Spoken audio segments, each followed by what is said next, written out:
The year was 1886, and the silence of the Dakota prairie was a living thing. For Isaac Prescott, it was his only constant companion. It had weight, pressing in on him from the vast, bruised sky and rising from the unforgiving soil of his homestead. His world was one of hard lines. The sharp horizon, the rigid furrows he ploughed, the stark frame of the house he'd built with hands that now felt like blunt, clumsy tools. Inside that house, the silence was deeper still, a hollow echo of a life that had been stolen from him 5 winters past. Grief was a tenant that paid no rent. It had moved in the day he buried Mary and their infant son, and it had never left. It occupied her chair at the small kitchen table. It slept in the cold half of his bed. It looked back at him from his own reflection, carving his face into a mask of stoic resignation. At 34, Isaac had the eyes of an old man, weary and washed out, the color of the sky just before a storm. He worked from before the sun rose until his muscles screamed in protest, a punishing routine designed to leave him too exhausted for thought, too broken for memory. But memory was a stubborn weed, always finding a crack to push through. His farm was his penance and his prison. 160 acres of isolation, purchased with hope and now tilled with a kind of grim duty. The house was sturdy, the barn sound, the fences straight. It was a testament to his capability, a place of order and function, but it was not a home. A home had warmth, it had laughter, it had a future. Isaac's house had only the past, preserved like a dead butterfly under glass. Mary's sewing basket still sat by the hearth, a fine layer of dust on the lid. The cradle he had carved sat in the corner of their bedroom, a silent wooden accusation. He spoke more to his horse, a stoic gelding named Pate, than he did to any human. Trips to the small, windswept town of Providence were rare and purely functional. He'd trade his grain, buy salt, coffee and flour, and endure the veiled, pitying looks from the townsfolk. They saw a man haunted and broken by tragedy, a man who had pulled so far into himself he had nearly disappeared. They whispered about him, the lonely farmer out on the Blackwood stretch. It was Walter Henderson, the owner of the town's mercantile and its chief gossip, who had planted the seed. "A man ain't meant to be alone, Isaac," he'd said one day, leaning over the counter, his voice slick with false concern.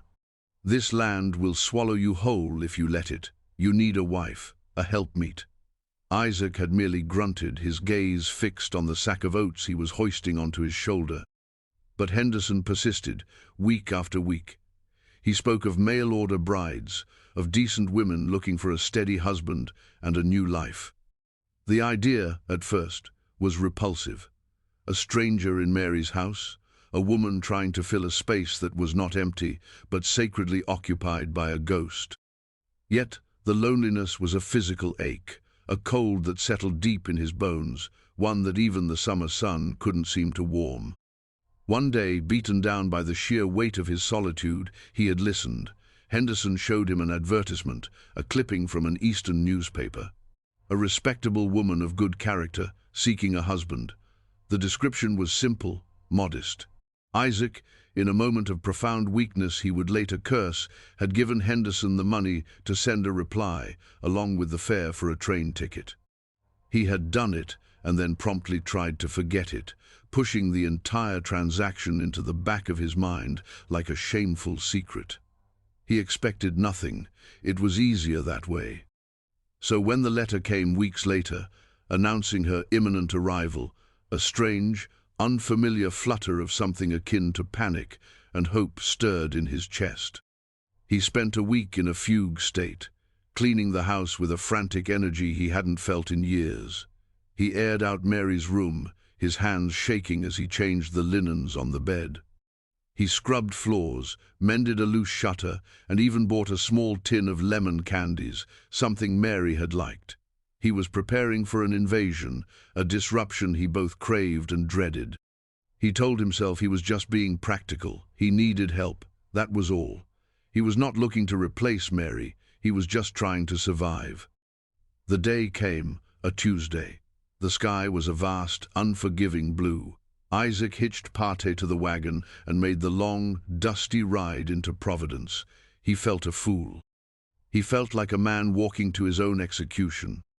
He stood on the platform of the small depot, his hat pulled low, watching the train spew black smoke as it approached, a monstrous black serpent slithering across the plains.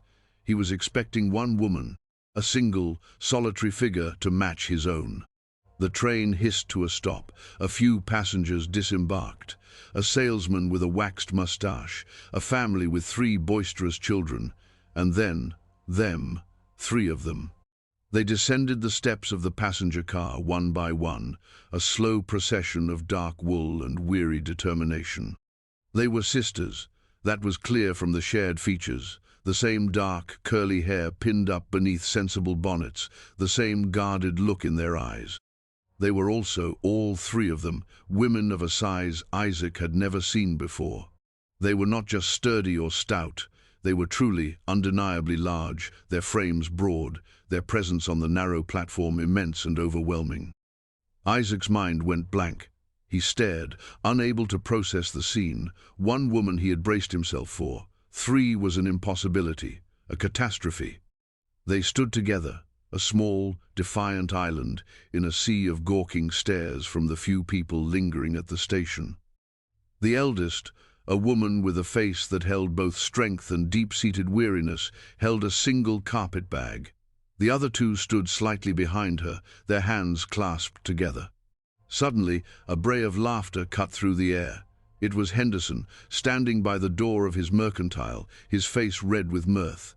He caught Isaac's eye and gave him a grotesque wink. The truth crashed down on Isaac with the force of a physical blow. This was not a misunderstanding. This was a joke, a cruel, public, and humiliating prank designed by a mean-spirited man. They had sent him 3 obese sisters as a mail-order bride joke, and the whole town was here to watch the punchline. His blood ran cold, then hot with a fury so potent it made his vision swim. The eldest sister's gaze met his. There was no pleading in her eyes, only a sort of braced dignity, as if she had been standing on platforms like this, under the weight of scornful eyes, her entire life. In that moment, Isaac was faced with a choice that felt as vast and profound as the prairie itself. He could turn his back. He could leave them there to Henderson's jeers and the town's contempt, to be shipped back to wherever they came from like unwanted freight. Or he could walk toward them. He felt the town's eyes on him, hungry for the spectacle. He felt Henderson's triumphant smirk.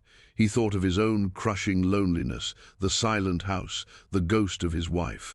And then he looked at the 3 women, at their exhaustion, their fear, and the fierce, protective way they stood together.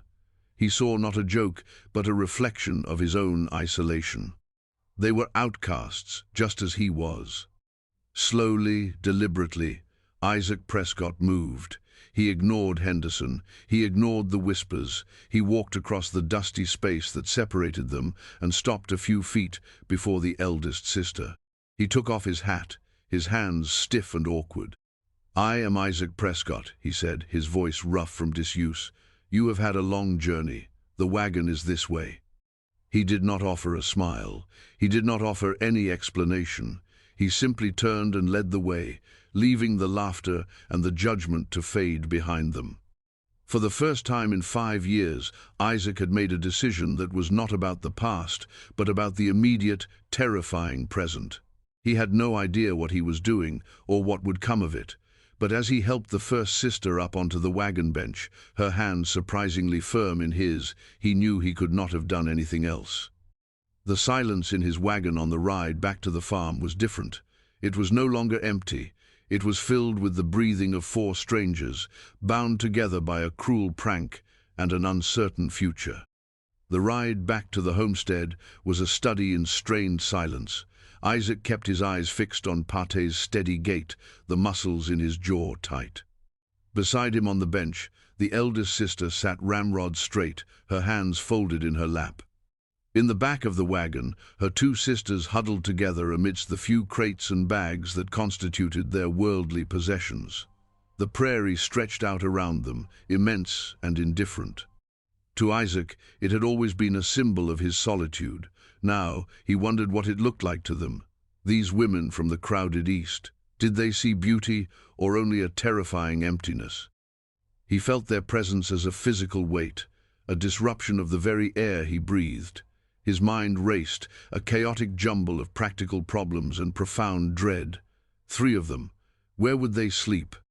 What would they eat? The advertisement had been a lie, a fiction woven by Henderson to humiliate him. What had they been told? What promises had been made to them, only to be broken on this desolate train platform? He felt a surge of anger at Henderson, so sharp and clean, it was almost a relief after years of dull, aching grief. But anger wouldn't solve the immediate crisis sitting in his wagon. When they finally crested the last rise and the farm came into view, the small, sturdy house, the larger barn, the corrals looking like an intricate sketch against the vast landscape, he heard a small intake of breath from one of the sisters in the back. He couldn't tell if it was a gasp of disappointment or relief. He pulled the wagon to a stop in the yard, the dust settling around them like a fine, brown shroud. For a long moment, nobody moved. The engine of the train was a distant memory. Out here, the only sounds were the sigh of the wind through the tall grass and the jingle of Pate's harness. Finally, Isaac turned to the woman beside him. He began, but the words caught in his throat. What could he say? This was all a terrible mistake. You were sent here as a joke? The cruelty of it stuck in his craw. She saved him from having to speak.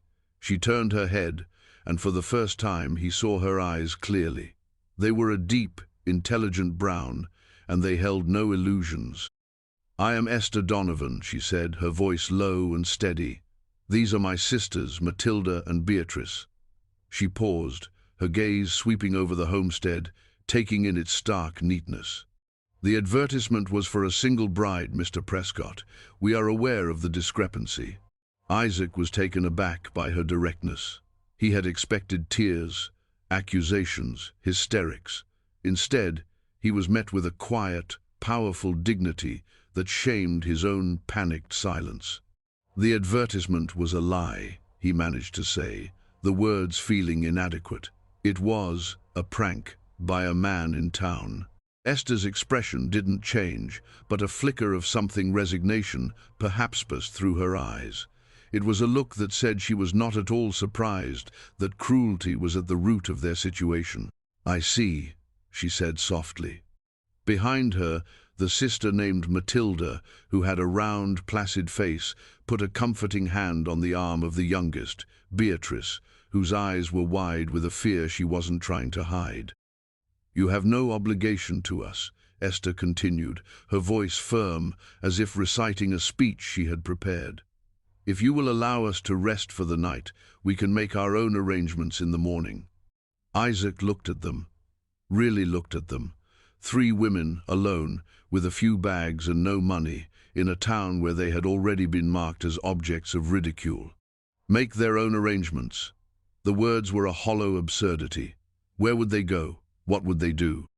He saw Henderson's leering face in his mind's eye, and his decision, made instinctively at the train station, solidified into something hard and unmovable in his chest.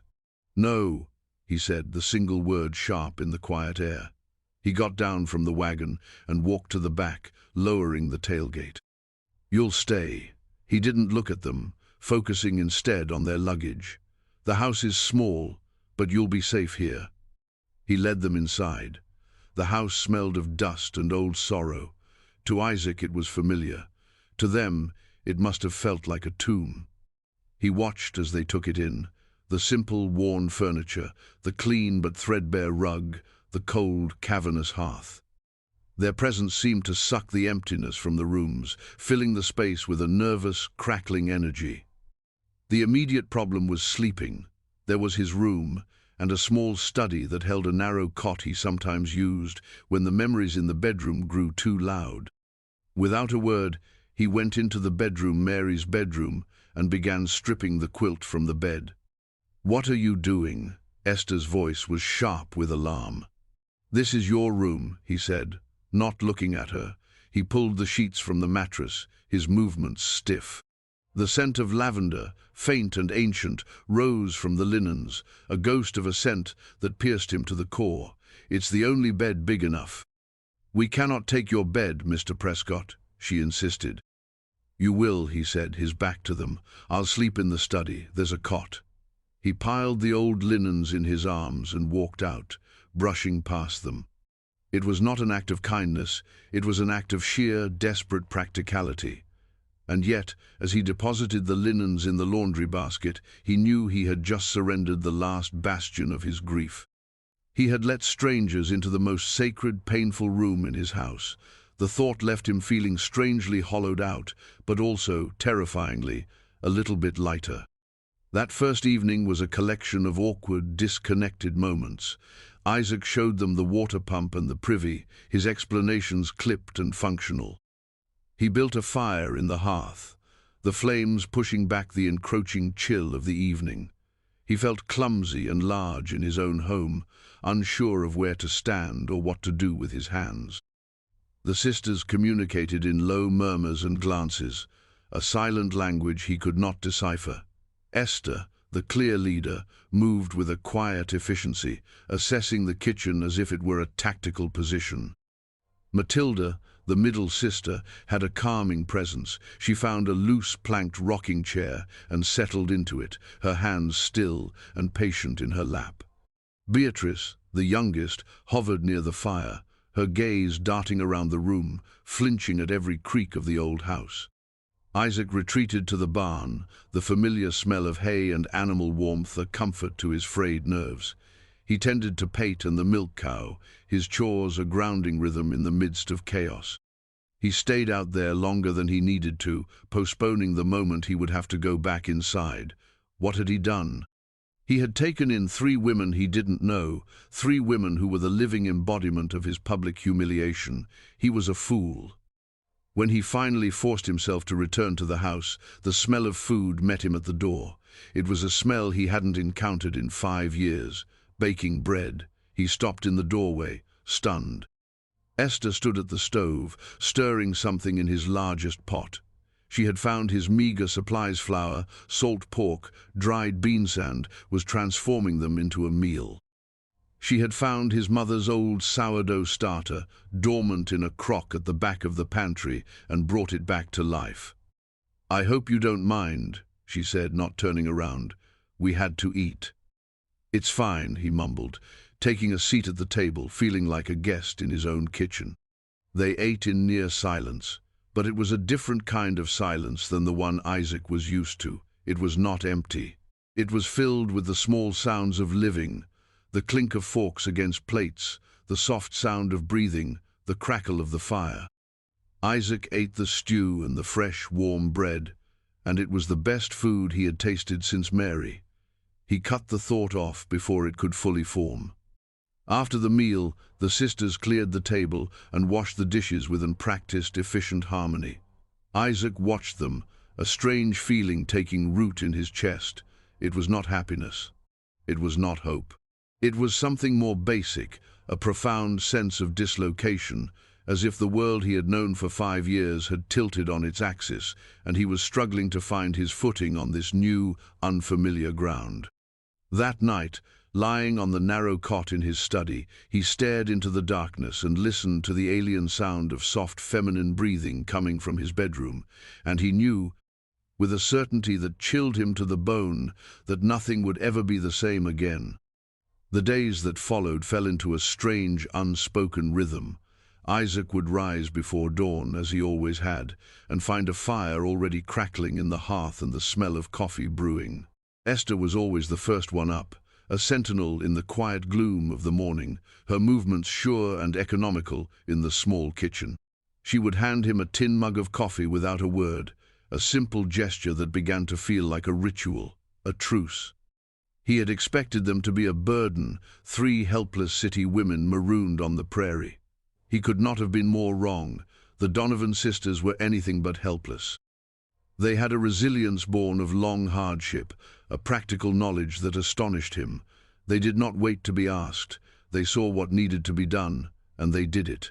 Esther, the eldest, took over the house with the quiet authority of a general. Within a week, the layers of dust that had coated every surface were gone. The windows were washed, letting in a brighter, cleaner light. She mended Isaac's worn shirts with stitches so fine they were nearly invisible. She organized the pantry, took inventory of their dwindling supplies, and baked bread that filled the house with a scent of life that Isaac had long forgotten. She was the anchor, her steady presence a counterbalance to the chaos of their arrival.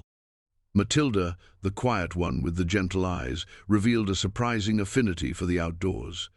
She was unafraid of the animals, her calm demeanor soothing the skittish chickens and the wary milk cow. Isaac watched from the barn one afternoon as she spoke in low, crooning tones to the cow, who had been cantankerous with him for weeks. Under Matilda's patient hand, the animal stood placidly, chewing its cud. She began tending to Mary's neglected kitchen garden, a patch of earth Isaac hadn't been able to bring himself to touch. She weeded and tilled with a slow, methodical strength, her broad back bent to the task. She seemed to draw a quiet contentment from the soil itself. Beatrice, the youngest and most timid, possessed a different kind of magic.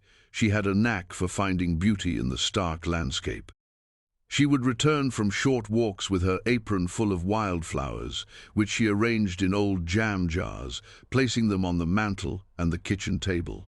These small, bright splashes of color were a startling intrusion in the monochrome world Isaac had built. One evening, he found her on the porch, a piece of charcoal in her hand, sketching the setting sun on a piece of scrap wood.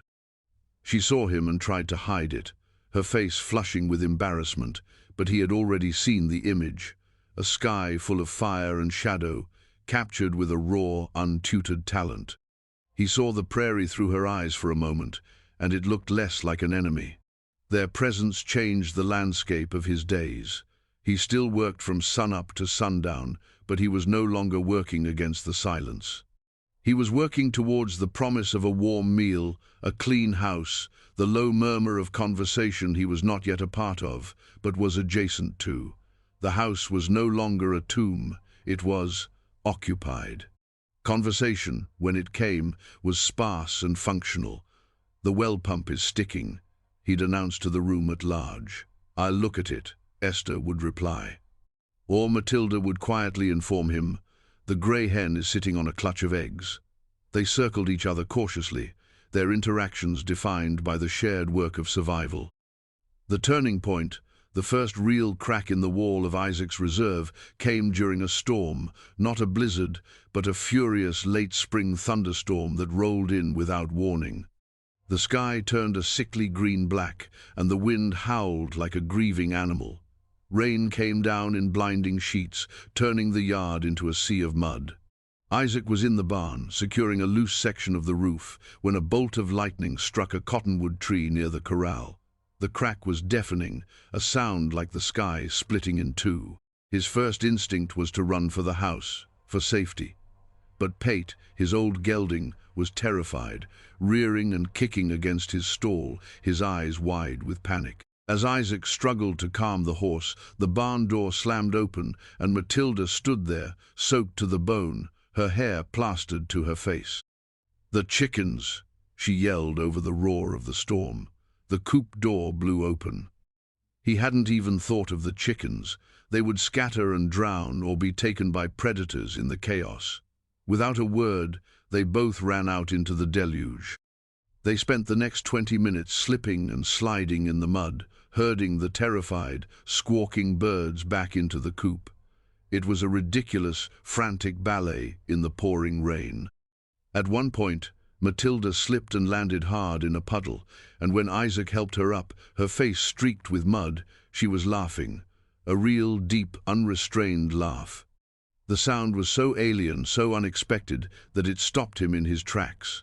He stared at her, and a smile tugged at the corner of his own mouth, a rusty, unfamiliar movement. They got the last chicken inside and latched the door, then stood for a moment under the small overhang of the barn, breathing heavily, soaked and filthy. "Thank you," he said, the words feeling inadequate. Matilda just nodded, her smile fading into a gentle warmth.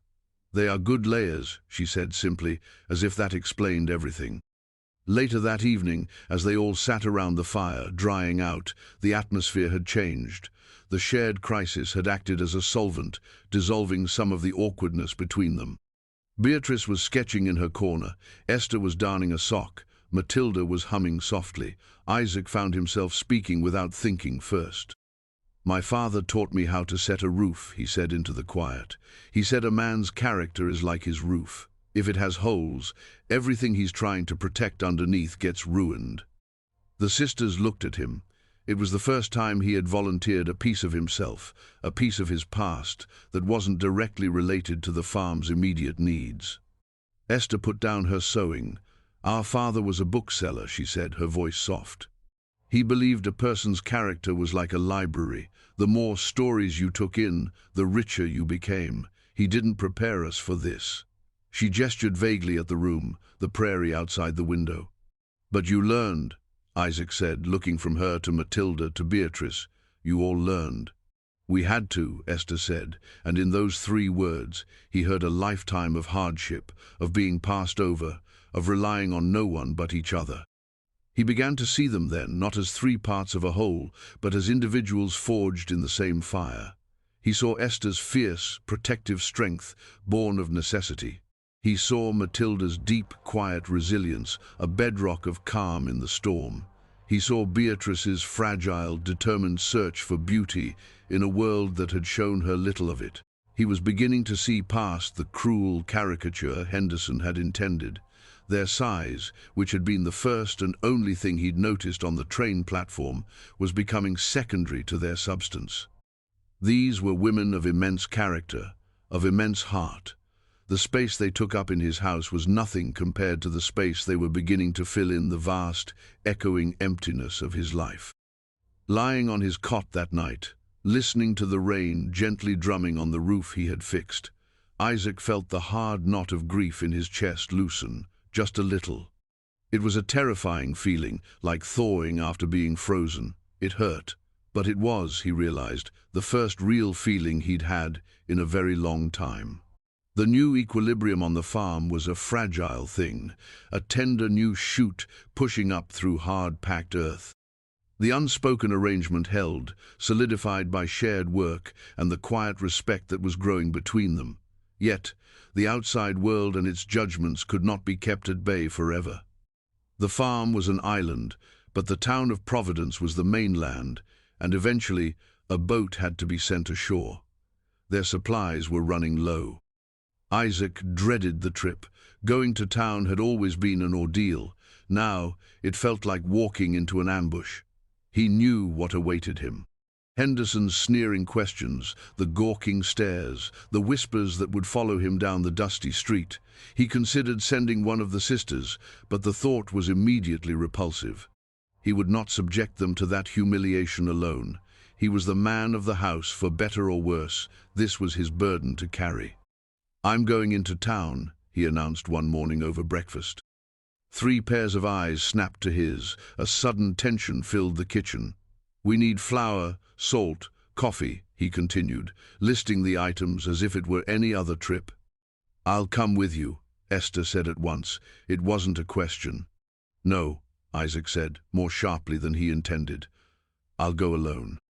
"Mr. Prescott," she said, her voice low but unyielding, "we are not children to be hidden away. We will not live in fear of a town of gossips. Whatever they have to say, they can say it to my face." Matilda and Beatrice murmured their assent, a quiet but firm chorus of support. He looked at them, at the resolve in their faces. He had been trying to protect them, but he saw now that his protection was also a form of erasure, of shame. They were right. Hiding would only validate the town's cruelty. It would make them complicit in Henderson's joke. "All right," he conceded, his voice gruff, "but we stay together." The journey into Providence felt different this time. Isaac sat on the wagon bench with Esther, just as he had on that first day. But now, the silence between them was not awkward, but companionable. In the back, Matilda and Beatrice spoke in low, steady tones, their nervousness betrayed only by the way they kept smoothing the fabric of their dresses. As they approached the town, Isaac felt a familiar tightening in his gut, but it was mixed with something new, a grim, protective determination. As they pulled onto the main street, it was as if a silent signal had gone out. Windows twitched with movement. People stopped their conversations to stare. It was exactly as he had feared.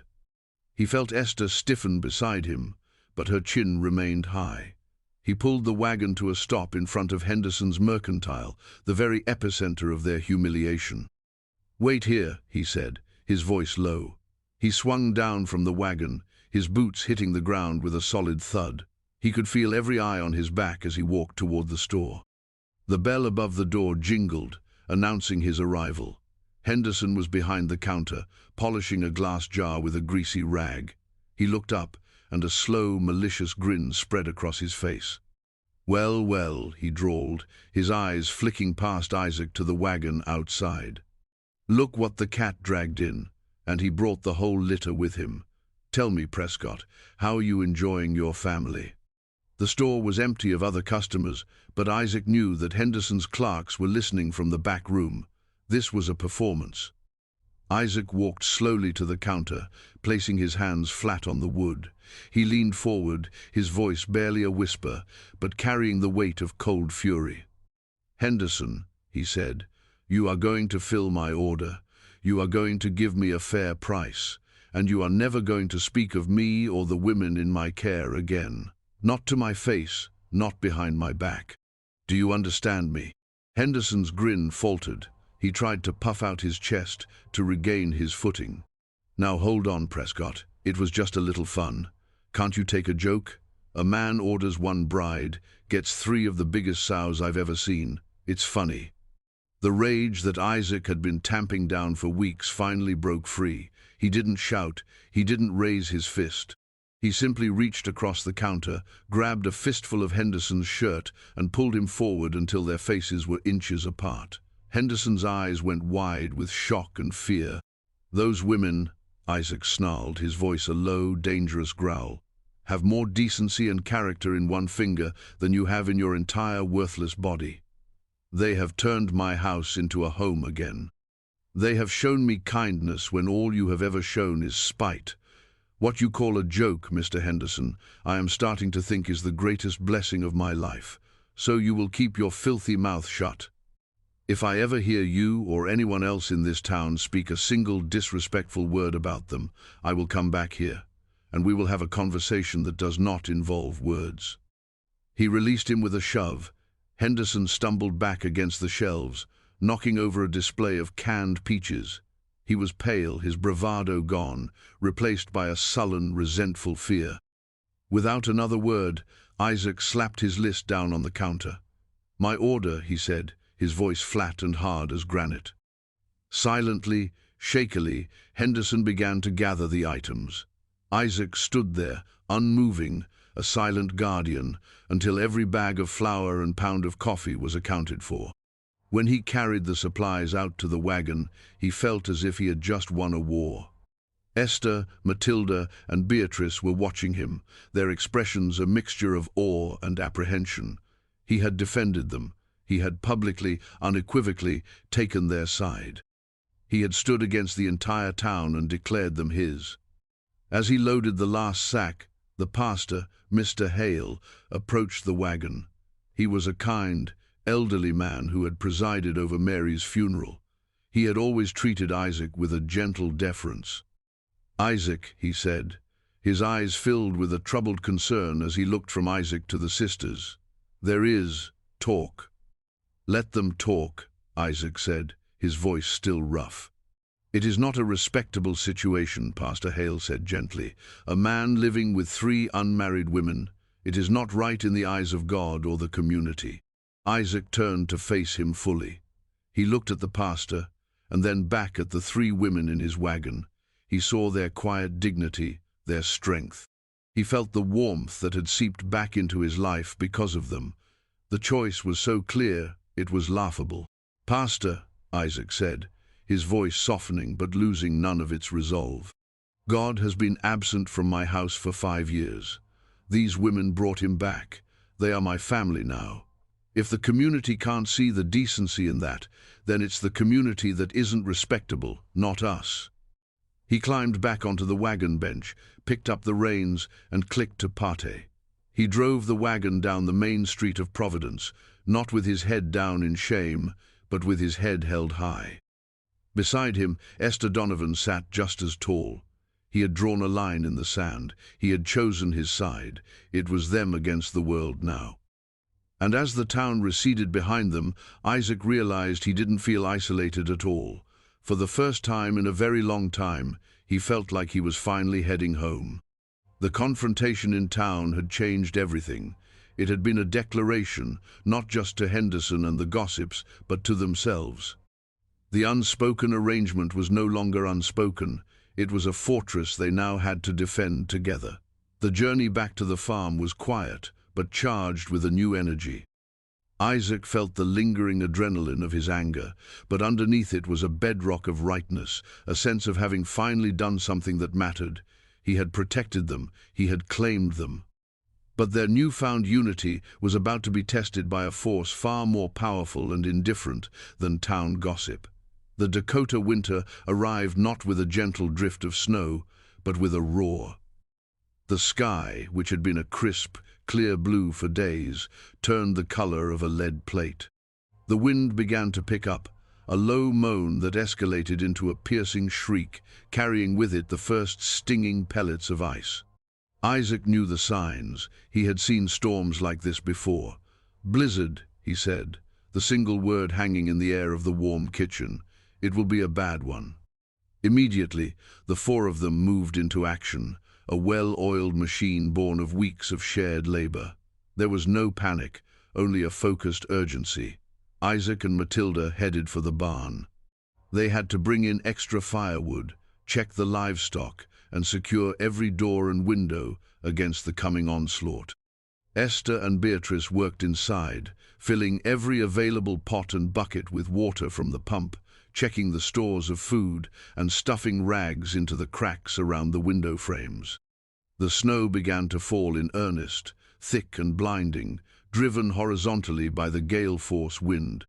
Within an hour, the world outside the windows had vanished, replaced by a swirling, chaotic vortex of white. The temperature plummeted.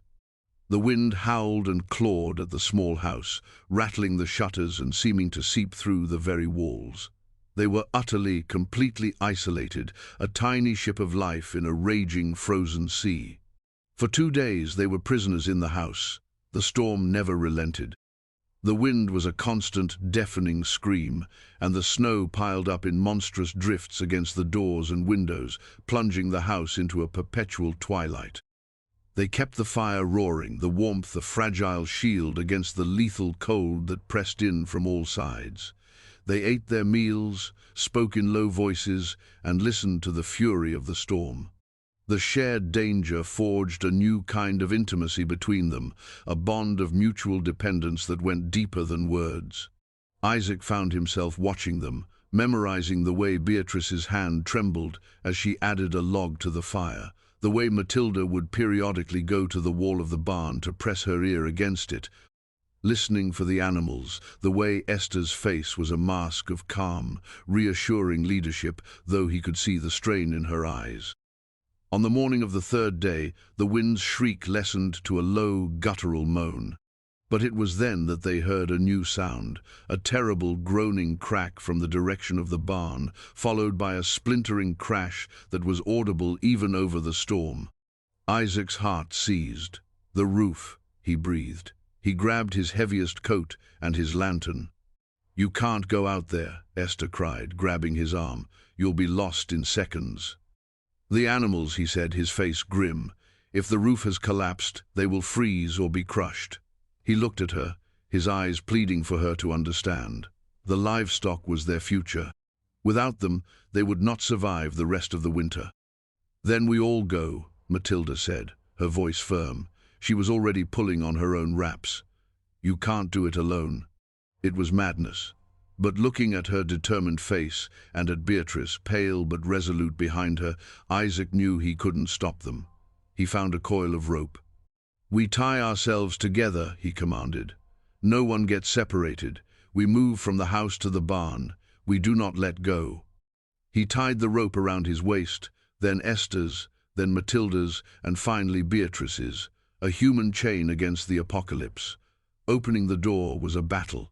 A wall of snow and wind slammed into them. Isaac lowered his head and plunged into the white chaos, pulling the others behind him. The 10 yards to the barn felt like 10 miles. The wind stole their breath, and the snow blinded them.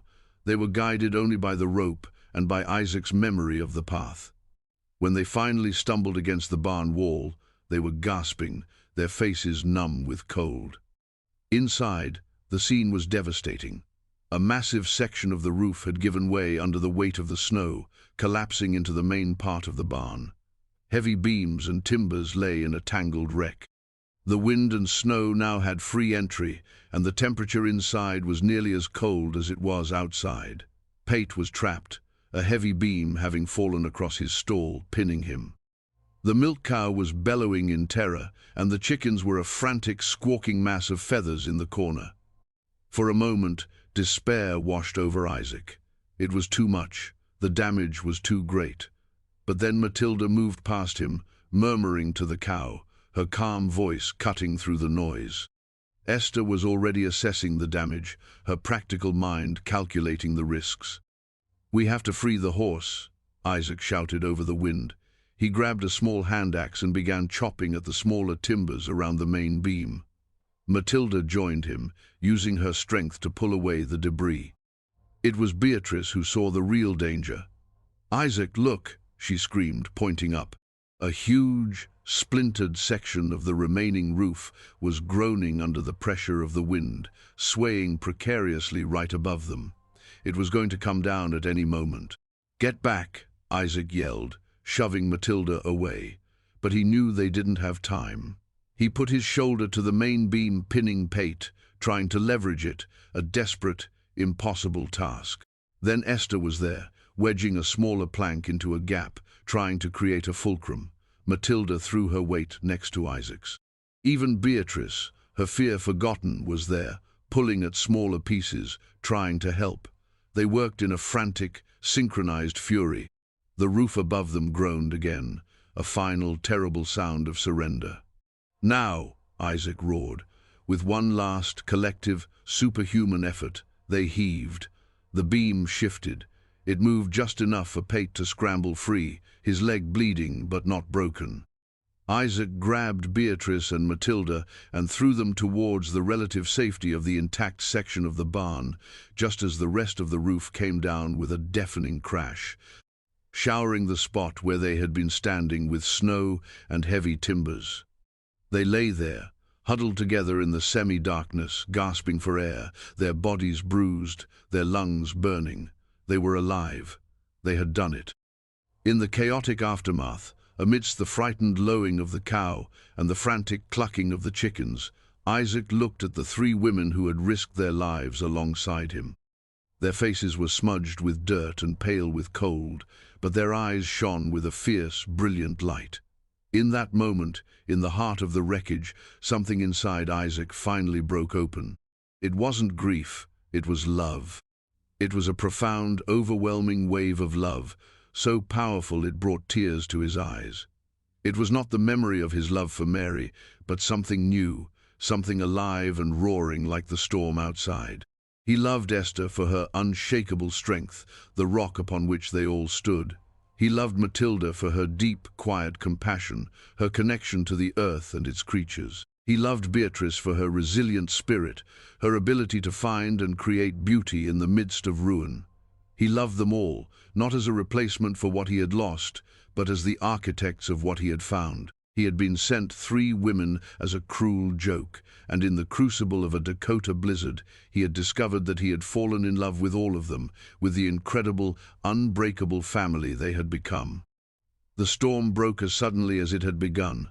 The wind died, and a profound, ringing silence fell over the land. The world that emerged was new, sculpted and purified by the snow. It was a landscape of breathtaking, brutal beauty, the sun glittering on drifts that were higher than the fences.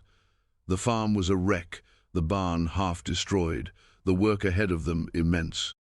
But they were alive, and they were together. The days that followed were filled with the hardest labor Isaac had ever known. They worked from sunrise to sunset in the biting cold, shoveling snow, salvaging what they could from the ruined barn, and constructing a temporary shelter for the animals. The shared ordeal of the blizzard had stripped away any lingering formality or caution between them. They were a single unit, moving and working with an instinctual understanding of one another's strengths and needs. Isaac would catch himself watching them, a feeling of quiet wonder settling in his chest. He'd see Esther expertly splinting a broken timber, her brow furrowed in concentration. He'd watch Matilda calming Pate, her touch gentle but firm on the horse's injured leg. He'd see Beatrice, her fear of the outdoors conquered, diligently securing the canvas over the makeshift corral, her cheeks red from the cold. They were not the helpless women from the train platform. They were pioneers, as strong and resilient as any man he had ever known. They were survivors. One evening, after a particularly grueling day, they sat exhausted around the hearth. The house was an island of warmth and light in the vast, frozen darkness. Beatrice was asleep in her chair, a piece of charcoal held loosely in her hand. Matilda was staring into the flames, a soft, contented expression on her face. Esther was mending a tear in Isaac's coat, her stitches small and perfect.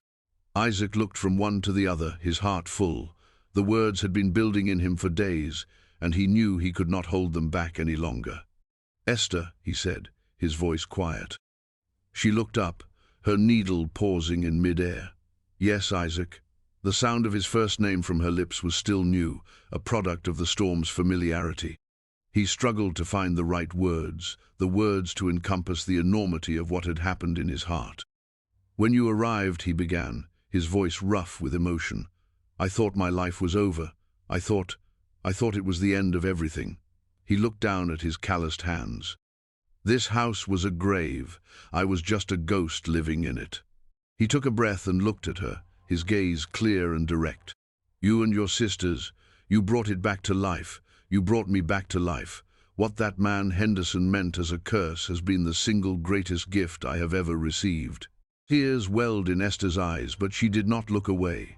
She had seen the change in him, felt it in the way he looked at them, in the way he spoke. "We were just trying to survive, Isaac," she whispered. "Same as you." "No," he said, shaking his head. "It was more than that. In the storm, in the barn, I realized something." He paused, the truth of it both terrifying and liberating. "I realized I love you, all of you. Not like a man loves a bride, but like a man loves his family, like a man loves his home. You are my home now." A single tear traced a path down Esther's cheek. She reached out and placed her hand over his. Her touch was warm and firm. "We love you too, Isaac," she said, her voice thick with unshed emotion. "You gave us a home when we had none. You gave us respect when all we had ever known was ridicule. You are our family."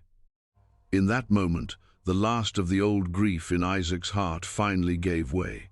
It wasn't that the memory of Mary and his son was gone, but the pain was no longer a sharp, defining edge. It had softened, becoming a part of the man he was now, a man capable of holding both sorrow for what was lost and a profound, encompassing love for what had been found. Spring came late that year, but when it arrived, it was with a fierce, determined beauty. The snow melted, revealing the green promise of the earth beneath. The prairie came alive with wildflowers, and the air was sweet with the smell of damp soil and new beginnings. They rebuilt the barn, stronger than it was before.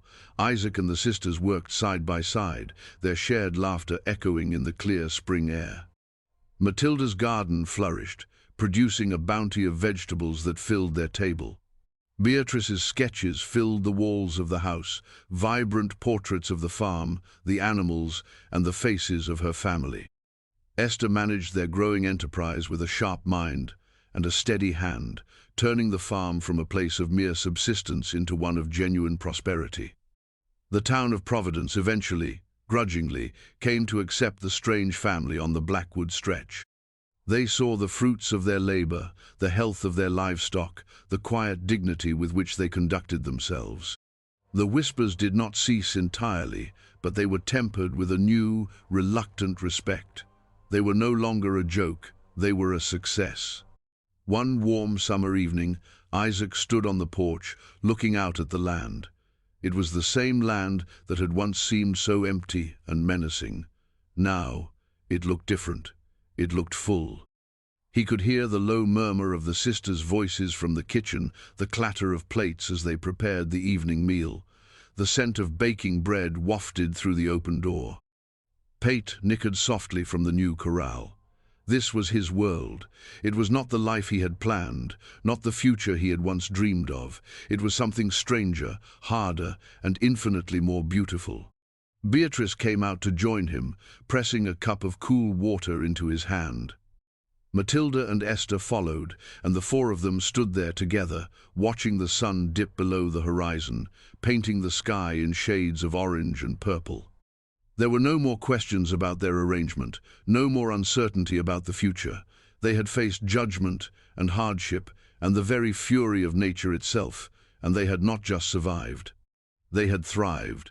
Isaac Prescott, the lonely farmer, looked at the three extraordinary women who had become his entire world.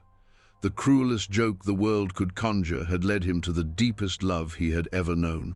He had been sent three sisters, and in them he had found everything: a family, a purpose, and a home.